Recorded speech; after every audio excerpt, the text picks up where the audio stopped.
Hi, and welcome to the Rare Business Podcast. My name is Adrian Swinsko, and I'm a consultant, advisor, researcher, and writer on all things related to customer service and customer experience. Through this podcast, I seek out and interview CEOs, entrepreneurs, business and tech leaders, and leading thinkers about what it takes to build organizations that produce better outcomes for both customers and employees in this fast-moving modern age that we live in. If this is your first time listening to one of these interviews, then welcome, and please do dive into the archives at adrianswinsco.com, as I've now completed over 250 of these interviews in the last few years. If this is not your first time listening, then thank you for returning, and I'll aim to do a good enough job to keep you coming back week after week. Anyway, that's enough from me right now. Let's get into the interview.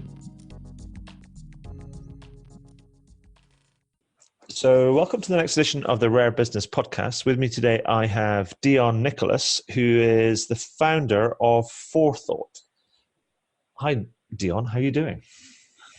Hi, Adrian. I am doing well. How are you doing today? I am splendid, sir. I'm very, very well. So, Deon, can you tell us a little bit about yourself and also the work that you do, just as a give us a bit of background for the benefit of our listeners and readers?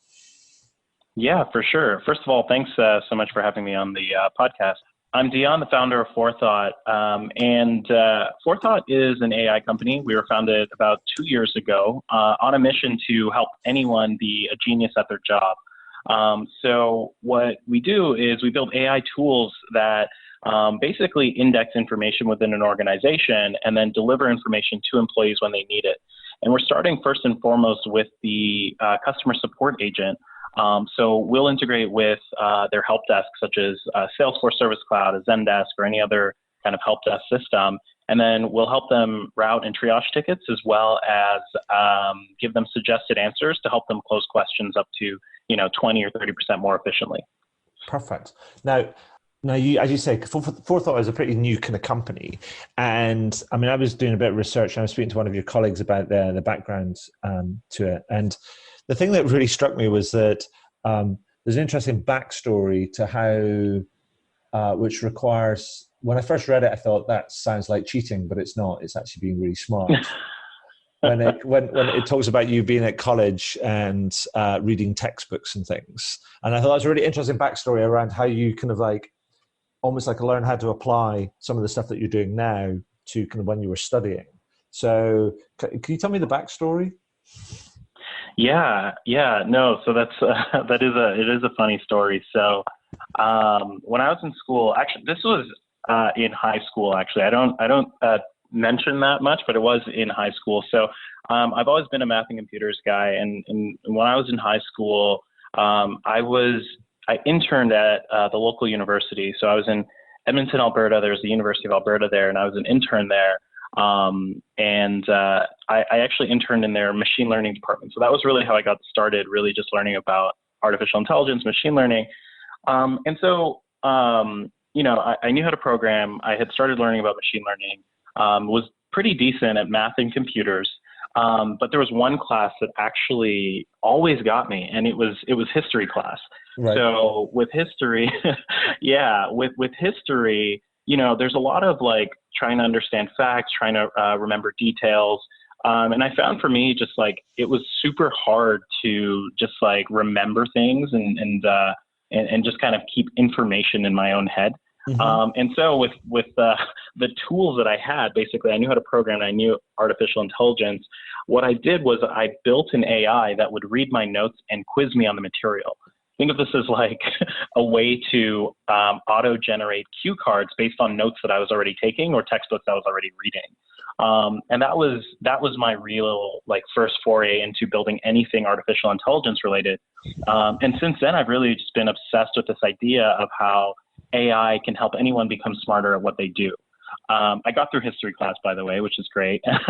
But cool. Yeah, fast forward many years, I continued to study AI, continued to study natural language understanding, because this thing that I built to help myself in high school, I thought, like there might be broader applications, at work or anywhere. And so eventually, as an engineer, I ended up working at companies like Facebook, Palantir, Dropbox and Pure Storage. But anytime I was ramping up on a new project, I realized, cognitively would have the same problem. Hey, it's really hard to just figure things out when you're starting a new project. And in the workplace, most of the information is scattered across the enterprise or stuck in people's brains. And so it was even more difficult to figure out what I needed to get started on new projects as an engineer.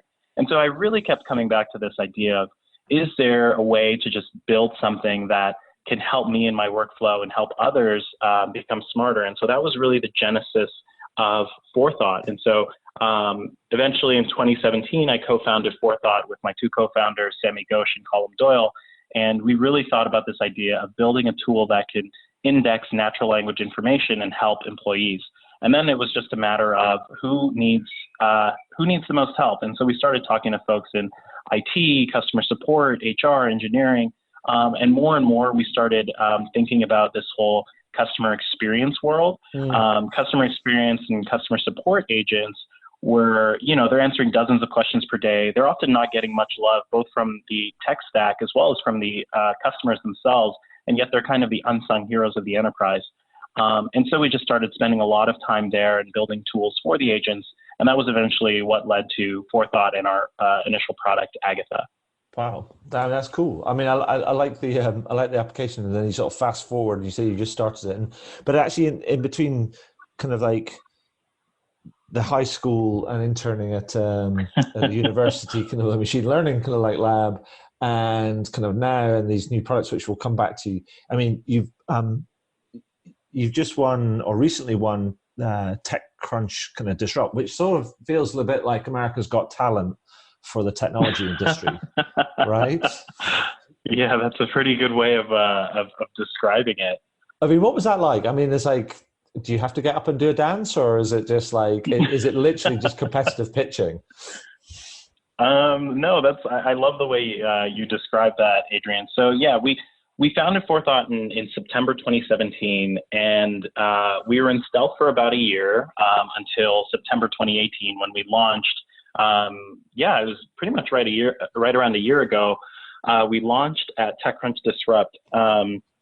So they have this Battlefield competition, which is effectively, they take the top 25 startups out of thousands of applicants, and it really is this pitch competition, a song and dance, so to speak, where you pitch in front of judges, and if you make it, you'll make it to the final round. The top 5 teams make it to the final round, and then you go on the next day, and then you pitch again to a new panel of judges. It's a pitch competition. It's a lot like, I don't know, Shark Tank or any of those. It was a lot of prep, a lot of practice. So, getting our pitch down, my co-founders and I prepared our demo, prepared our product, and then most importantly, actually preparing the business, so to speak. So what I mean by that is in May of 2018, when we found out we had gotten into Disrupt and we had to launch about 3 to 4 months later, again, we had only been in existence as a company for a few months, maybe 6 to 8 months at that point. And so we had just launched our first paid pilot customer.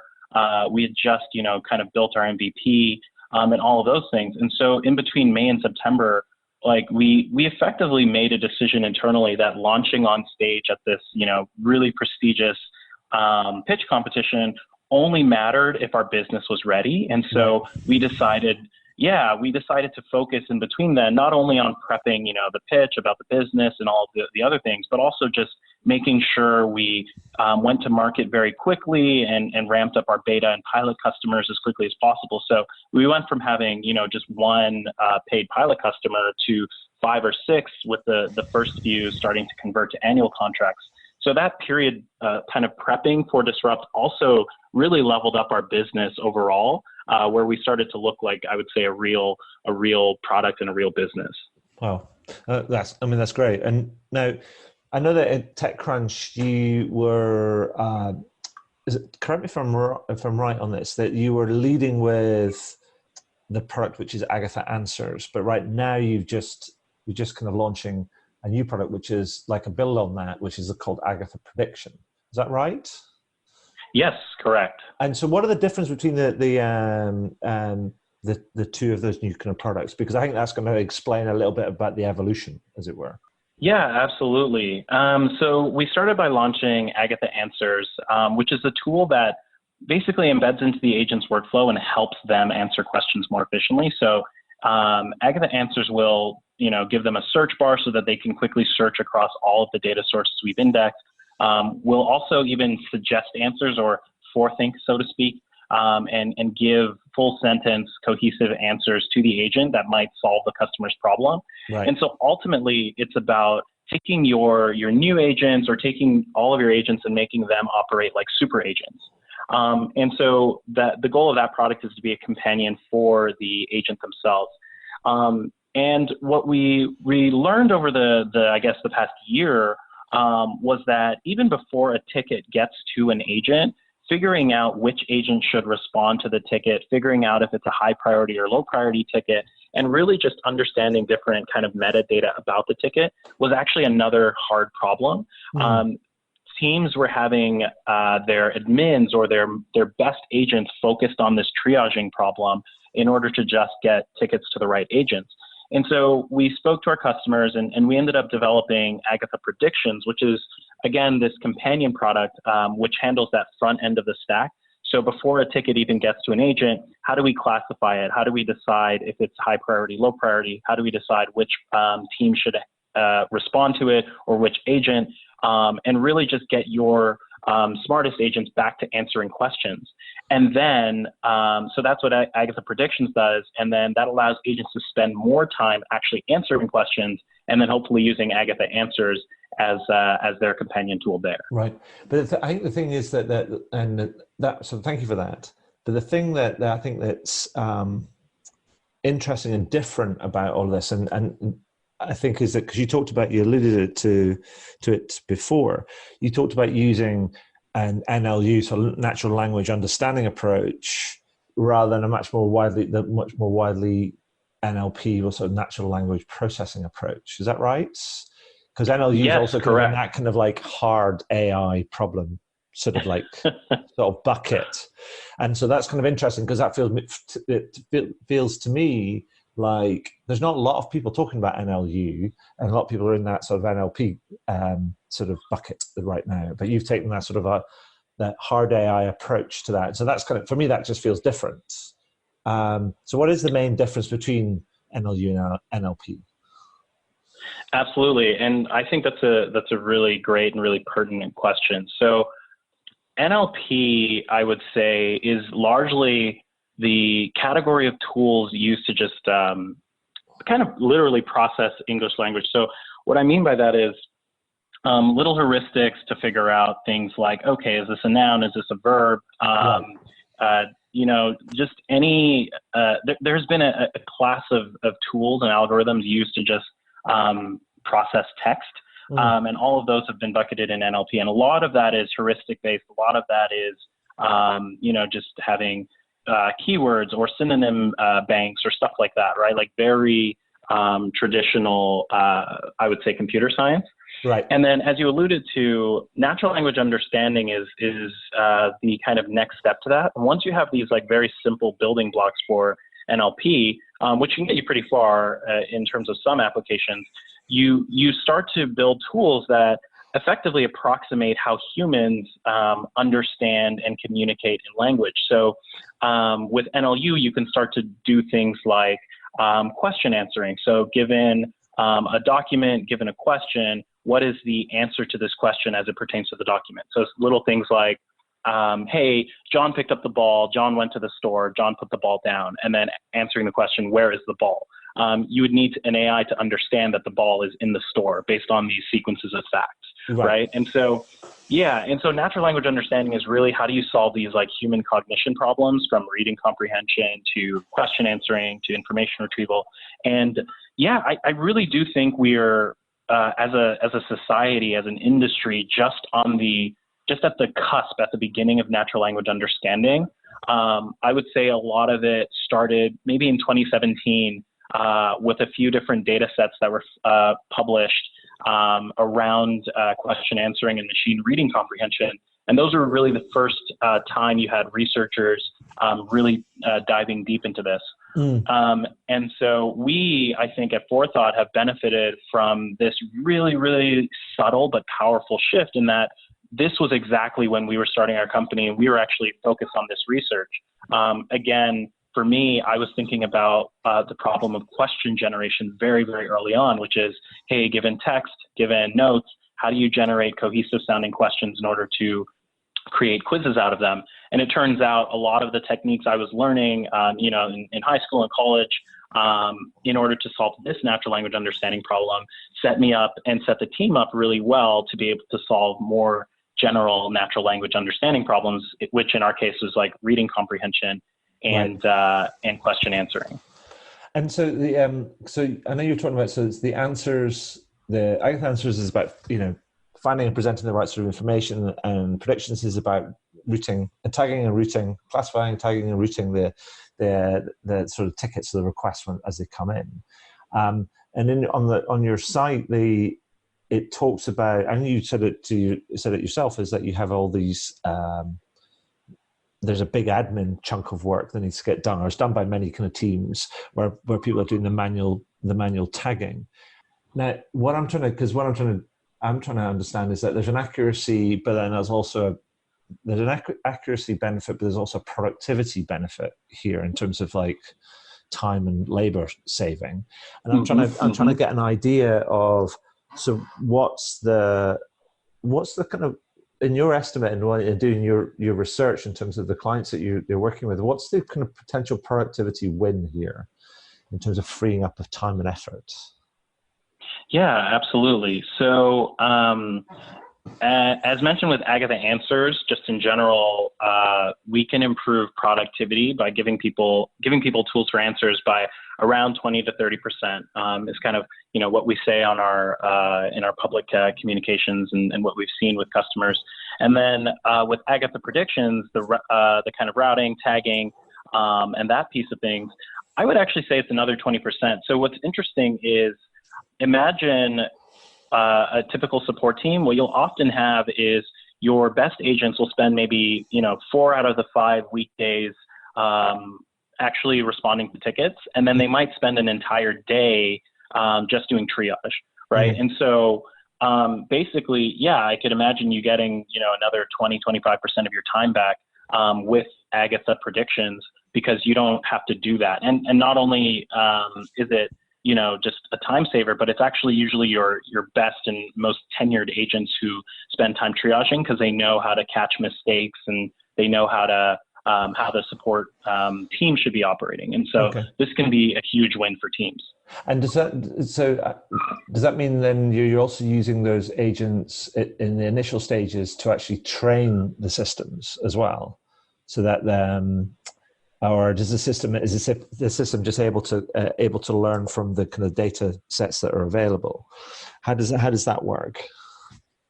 Yeah, exactly. So as much as possible, as part of not only are we building a quote unquote machine learning company, but we want to build an experience for our customers. And so as much as possible, we like to kind of remove some of the load from our customers. So we actually prefer not having our agents or our customers train the system. So there's a few clever things we do in order to make that possible. But the simplest one is, of course, looking at past tickets. So naturally, any team that has a good use case for Agatha Predictions has probably been doing this triaging for at least a few months, potentially years, as the team has been scaling. So what we have is this natural bank of past tickets that have already been labeled. And so that's the first data source that we plug into Agatha Predictions, so that Agatha can start to know how to triage like your expert agents have been triaging.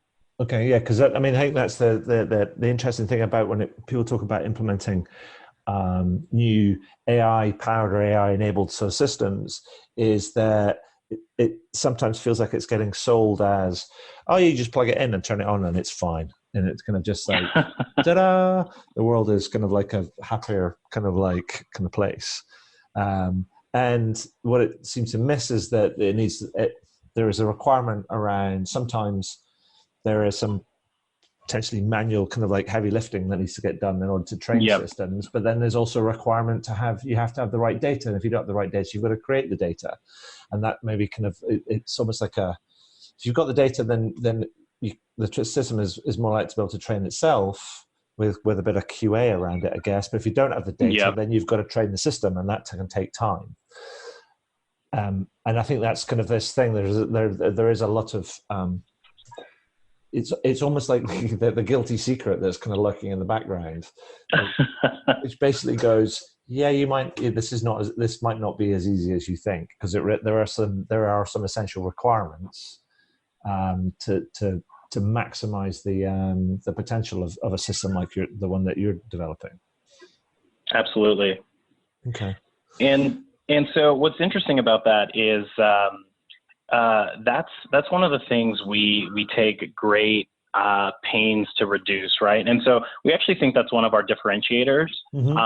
So like swinging back to Agatha Answers for a second, because we have this NLU approach, it actually allows for some really interesting things. So an example of kind of the problem you described on the answer side is most AI tools, especially over the past, I would say, half decade, have really been about, hey, you're going to go, you, the agent or the support director, are going to go and create these canned responses. As you said, go and literally create these labeled answers. And then given that, we're going to train our system on that. And so it really forces the director or the agents to go and create these, create the data necessary. And that's how most either bots or AI systems have operated in the past. But because we have this natural language understanding approach where we've trained our AI on more generalized data sets, English language or whatever language we're deploying for, to understand how humans ask and answer questions, when it actually comes time to deploy, we do something called transfer learning. Basically, we take this more generalized model and fine tune it on a little bit of the data that you already have. And that allows Agatha Answers to be deployed very, very, very quickly. And so you don't have to create these canned responses as the customer. We're actually going to extract suggested answers based on already written data. So that can be things like your knowledge base articles. We'll extract sentences or paragraphs from there, or your past tickets that have already been answered. We'll look for common threads or themes and then come up with answers from that. And so this is, again, this NLU really fundamentally changes how quickly things can deploy, the fact that we can answer unexpected or complex questions, and really just like alleviates that training hurdle, which is definitely a huge problem in AI. Could it also kind of help? I mean, because this is the sort of answers and prediction are essentially internal tools right now. Yes. It doesn't. I mean, could it be that you could end up using sort of the answers tech to help build out a self-service knowledge base, which is more of an external tool? Yeah, absolutely. Would that work? Because almost it feels like you're doing the work internally, but it's actually it may be that you can almost go, well, we learn about the questions that are coming in, and then the answers part is helping create answers for that, but then that could be almost be captured and repurposed and presented externally. Yeah, definitely. So this is actually a common feature request we get from our customers. And so it's something we're thinking about on the roadmap, both from, there's a bunch of different ways you can do this. So one, you could potentially make it, instead of just suggesting an answer to an agent, when a ticket's opened, you can respond directly to a customer when they open a ticket. And so this can be a bit more like a deflection or, I guess a ticket deflection use case. So that's one. And then, using the kind of AI to suggest where there are gaps in your knowledge base and then create suggested kind of macros or create suggested articles there. What we call gap detection is another. So there's many, many, many ways that we can take the product. And so a few of these things are, either on our roadmap for 2020 or literally in beta or kind of we're experimenting with right now. Right. So we're very excited about that. What I would say though is we always come back to the agent. And so our main goal and really our mission of the company is to enable everyone to be a genius at their job. And so we always decided to build our first products and our first tools for the agents, including Agatha Answers. And then over time, as we see that pieces of the agent's workflow can be, you know, hey, like if you don't have to focus on this anymore, you can focus on something else. Then we start to build more of these tools that are less agent focused and maybe more external focused or operational focused. And so that's kind of how we sequence things, because at the end of the day, we truly believe in making your agents into super agents. Perfect. I mean, that's great. I mean, I like it. So but let's kind of like let me kind of like ask a different question now, Deon. Is that I know you're early stage. I know you've kind of sort of very young company, but do you have a couple of examples of, you know, clients or brands that you've kind of worked with, or even just kind of use cases that you tell about if they need to be sanitized, as it were, to help describe kind of almost like the problem that a company was facing, and how your solution kind of helped and what sort of benefits they saw, because then that sort of brings it to life, as it were. Yeah, absolutely. So probably I'll do a shameless plug for our website. So we actually do have some case studies on our website and more going up kind of every day. And so that's the best place to see what companies we're working with and kind of the use cases. Yeah, you can find our case studies on our website at Forethought, FORETHOUGHT.ai.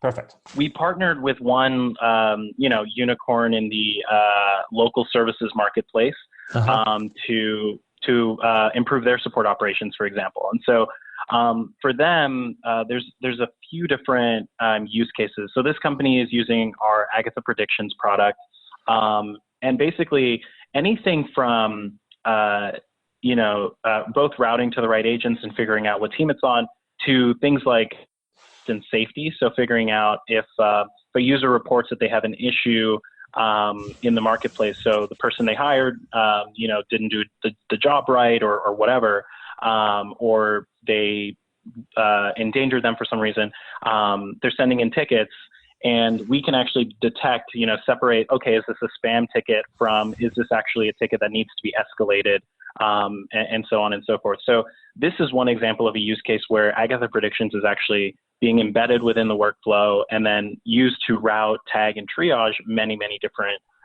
cases. And so that's one example of a customer. Other customers using us, again, to figure out escalations. So one large, how do I describe them? One large company in the storage space is using us to detect whether a ticket comes in needs to be escalated to a senior engineer. And so tickets that do not get escalated are pretty simple, but escalations actually cost them thousands of dollars per ticket. And so being able to detect beforehand whether or not it needs to be escalated really saves them a lot of money. And so they're using Agatha Predictions for that. And so there's really, a variety of use cases you could use Agatha Predictions. And then another customer is using Agatha Answers to help their agents respond to questions more efficiently. So they are a large payroll and HR services provider. And, they get questions coming in about payroll. They get questions coming in about taxes. And so their agents have to look up stuff on like literally the tax website or internally in their own documents. And so we've indexed all of that, and then we're actually giving their agents suggested answers. So there's a really, really wide variety of use cases where people can use Agatha, the platform, both Agatha Answers, Agatha Predictions, and the tools we're launching. And it really ranges from, simple kind of e-commerce use cases to really complex B2B SaaS, or even things like insurance use cases. So we're pretty excited about the versatility of the engine, and it really goes back to the fact that we are using a natural language understanding approach, which allows it to be very, very versatile. Perfect. That's great. I mean, and thank you for that, because that gives us a little bit of, if you like, color to the technology, right? Which kind of sometimes can sometimes feel it all can all feel a little bit kind of vanilla. because the terms and technology kind of get talked about, kind of like thrown about all the time, and I sometimes think kind of the meta term artificial intelligence is sort of kind of not helpful, and sometimes it's redundant. Yep. Because it just gets thrown about by so many people, and it's not this cure-all. It's not penicillin or anything. It's kind of, it's much more detail than that. But anyway, given that you're in the thick of it as well, you've been developing this platform, this approach. You're in the thick of it, sort of like kind of in the trenches, really, with the kind of support teams, folks in the call centers. Doing kind of trying to help them be, as you say, geniuses at their jobs, which is great. But given that you have been in the trenches doing this, I mean, it's a really, what I wanted to ask was to get your take on what do you think this sort of the future of service and experience kind of looks like, and kind of what are do you think are some of the key challenges ahead, given kind of like you've seen it, right? You've been right in the depths of it sort of right now. Absolutely. Yeah, no. So the industry is changing rapidly. So there's a few changes we're noticing. One is just the channels, right? So we're starting to see a lot of traditional companies are going from phone support to chat to email support and things like that to offer kind of a digital channels to their customers, especially with, the millennial generation. A lot of people don't want to be on the phone, but they still want instant access. So we're seeing a lot of people responding on like social media, on text, on chat, and so on and so forth.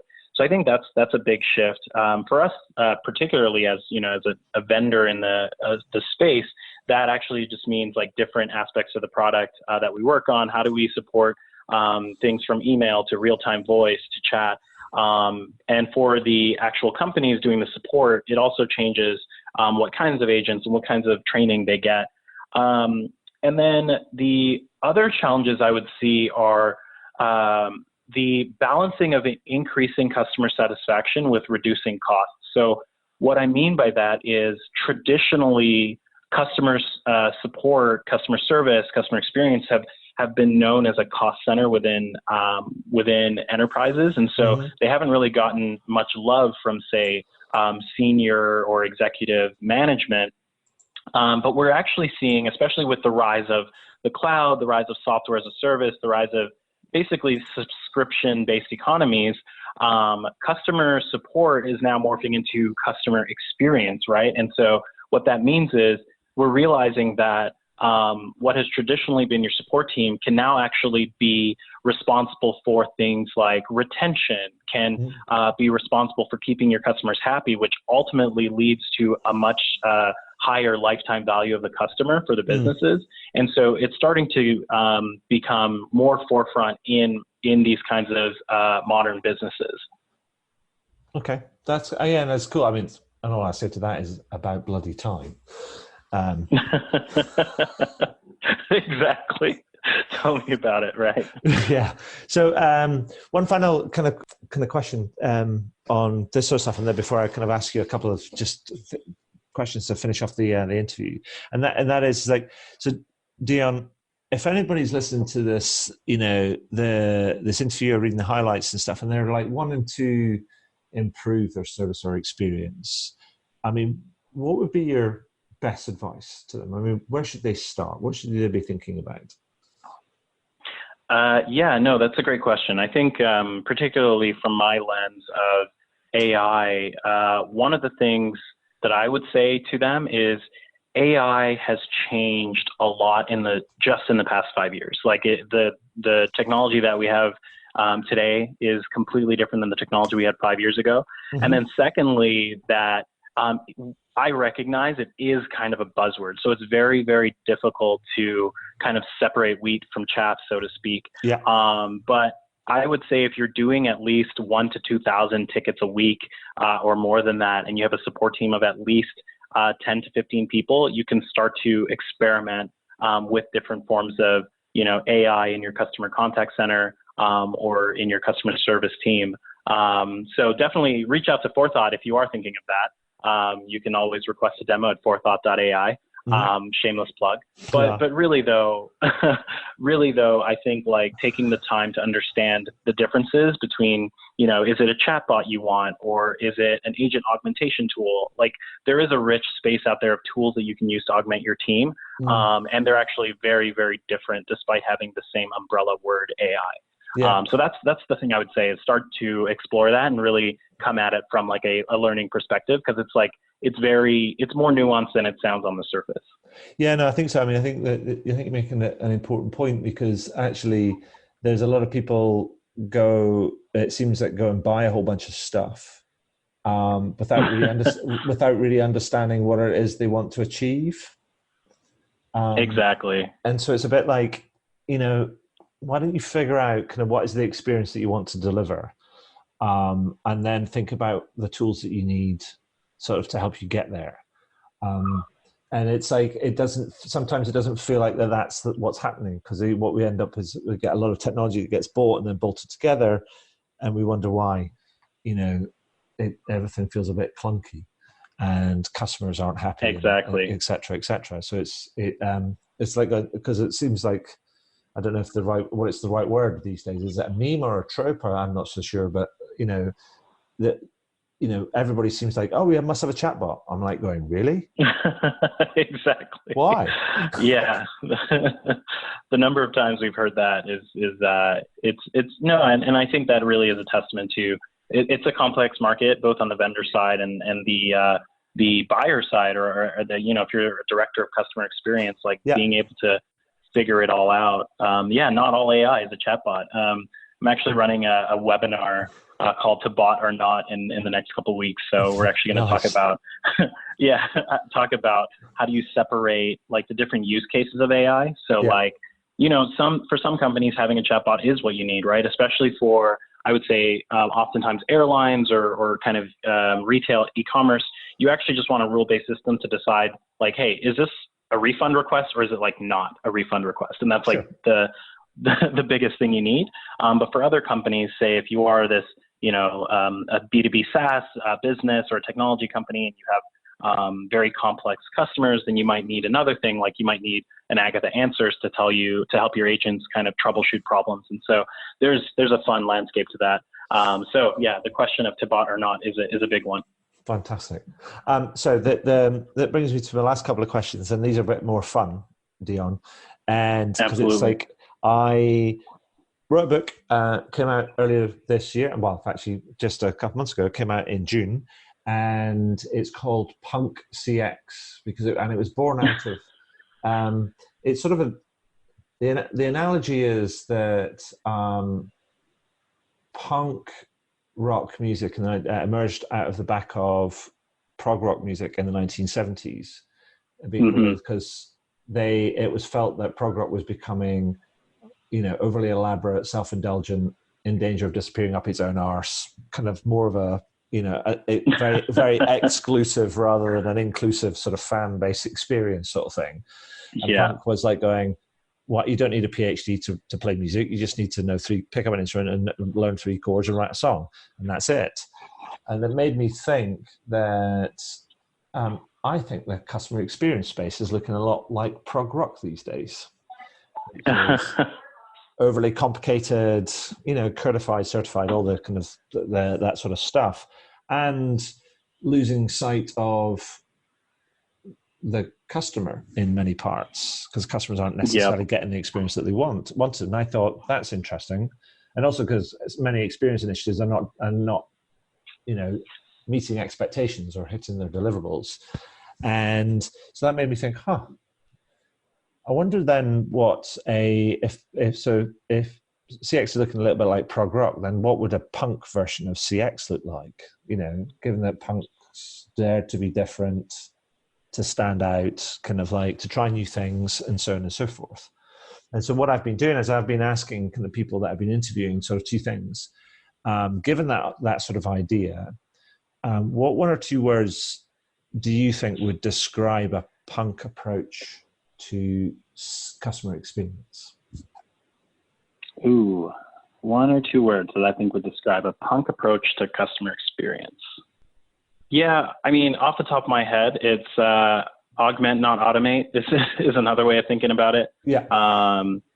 Like, again, because a lot of the traditional technologies, people have been thinking about, bots. People have been thinking about deflecting, automating their team, and it's really like, in my experience, in my belief, is that really, really think about how do you make your agents love their job and love coming to work every day. And I think that's something that is underexplored. Yeah, no, completely. So that's one. Excellent. And so, following on from that, and so do you think there's any companies, or do any companies or brands come to mind that when I say punk customer experience, or who do you think epitomizes that sort of approach or ethos that you have in your head? I'm just trying to it's just a piece of social research I'm doing, trying to get different people's perspectives. What company or brand epitomizes punk? Let's see. I don't know. I have a company that randomly comes to mind, and I'm not sure if this is a great example or a very horrible example. And maybe that's why. But Amazon is an interesting company that I would love to dissect, right? Like, they're really, customer focused. Like, when my wife buys something on Amazon, like, it can be either returned or replaced, like, instantly, no questions asked. And it's kind of like, I don't know if that's a good long-term strategy. And I also don't know how much, like, I literally don't know. I'm not even questioning it. It's just, I just don't know, but how much they focus on their agents and empowering their agents, how much their agents love their job. So it could go either way. I have no idea, but they're just like an interesting case study in customer support. Oh, I think so. I mean, I think they are, I think different people have got different views on them. They are, I keep telling people this random sort of fact about them. I don't know if you know this, but if you type in relentless.com into a browser, do you know that it redirects to Amazon? No way. Yes way. Oh my goodness, that's amazing. That sort of tells you everything you need to know about Amazon. There it is, Amazon, relentless.com. and I found that out randomly, and I learned it from somewhere else, and I've been telling people that, go, no, and then they don't believe me. They type it in, they go, oh, so it is.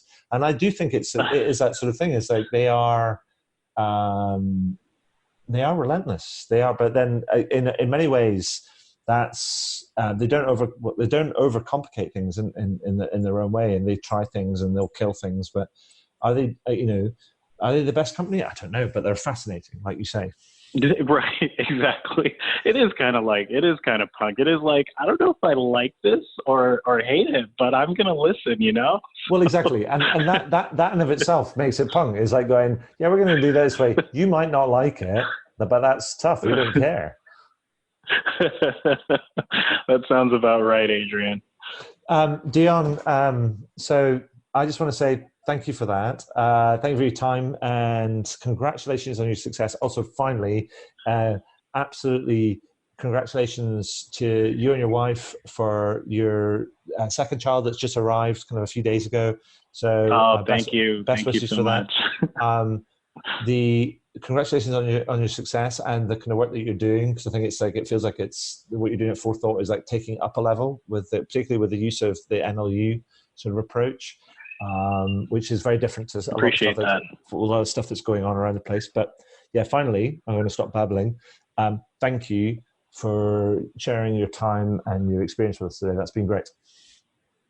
Yeah, thank you, Adrian. Really appreciate you having me on the podcast, and I look forward to chatting with you further. Well, that's it for another interview. I really hope you enjoyed it.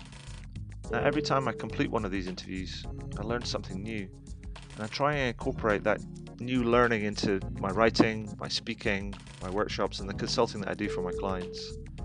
If you're interested, you can find out more about how I work with clients over at adrianswinsco.com. But one final thing before I go. Please consider heading over to iTunes or whichever podcast platform you choose to use, and do leave a review. Every little helps, as they say. Anyway, that's all for now. Thank you for listening, and do listen in again. All the very best.